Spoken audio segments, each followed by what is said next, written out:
Stop eating pho the way you've been taught. It's ruining the dish.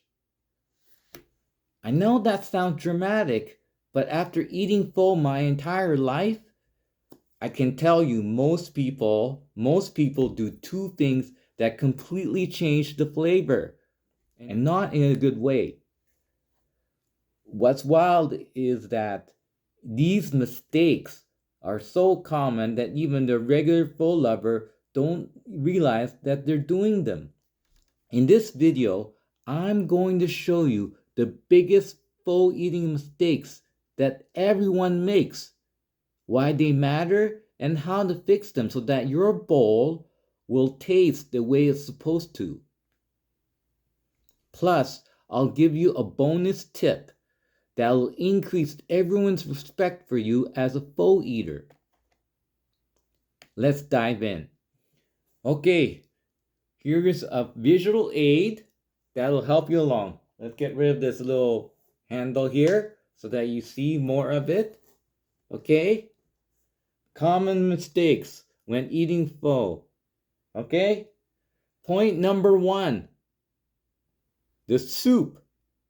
Try the soup first before you add sauces or anything like that. Because a common mistake that I see, a lot of people, what they do, they don't try the soup first and they add everything in there. Let's put the hoisin sauce and the sriracha and the lime, and like the key word when you eat pho is balance.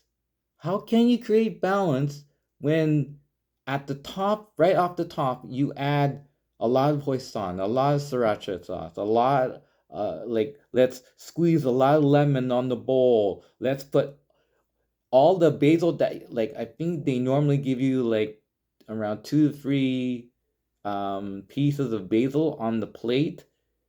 There, it's there. It's like, just think of it. You're customizing your experience of the pho, right? Customization, right? It's not about, okay, to give you all this and then let's put everything in the bowl. That's the biggest mistake I've seen happen, right? So instead of doing that, the key word is balance. Create balance. Try the soup first. If it's perfect, okay. But if you want, you can, like, squirt 1 drop of lime in there. Maybe take 1 piece of basil, maybe squirt a little bit of hoisin or sriracha in there, and then, but what I'm saying is, like, do it one at a time. Put a little bit of lime, 1 drop of lime, and then try it out, right? If it's not enough, put a 2nd drop of lime, that sort of thing. Same thing for the basil, same thing for the hoisin and the sriracha, right? Because hoisin is sweet, sriracha is spicy, right? Basil is a little peppery, has a bit of a kick to it, and also the lime is a little bit sour. So you're trying to create a balance between sweet, spicy, sour. Question related to that point, to the point of all these sauces. I would like to know, do you add sauces to your broth or do you keep the broth pure? Please post in comments below. I'm curious, For me, honestly, I like eating the soup pure, right? Point number 2. Point number 2,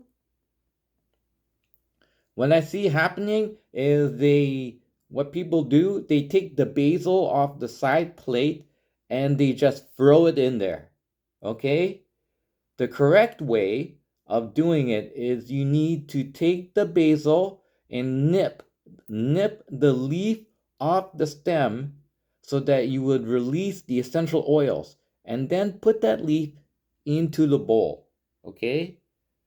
But especially do it in the beginning when the soup comes to you steaming hot, right? Because the heat will release the oils into your soup, okay? Moving on to the bonus tip. I know it may not be that obvious, right? Because like when you go to a Vietnamese restaurant, they give you chopsticks and a spoon at the table, or else like when you arrive at the table, it's right there. Maybe it's on the side, maybe it's sitting right there on the table, right? But it may not be that obvious, but maybe people are more comfortable using a fork, right? And they would ask the restaurant to supply you with a fork. Now, I don't know if they have any forks available. That's one thing you gotta keep in mind, you know? But common courtesy. The thing is, like, this is Vietnamese cuisine. So in Vietnamese cuisine, they use chopsticks, not a fork, to eat their food. So as a way to respect the culture, respect the people around you, try to use the chopsticks, or even like try to learn how to use chopsticks. I mean, chopsticks is so big. It's like so big in the Oriental cultures from Vietnam, China, um, Japan, Korea, right? Maybe not Philippines, right? But that's what I mean. If you want to respect the culture, respect the people around you, learn how to use chopsticks. Okay, that's it. If you learned something new today, please hit the like button because it really helps this video reach more pho lovers. If you want to take your pho game even further, check out my video right here. How to eat pho like a pro. It'll level up everything you've just learned. I'll see you next time in the next video.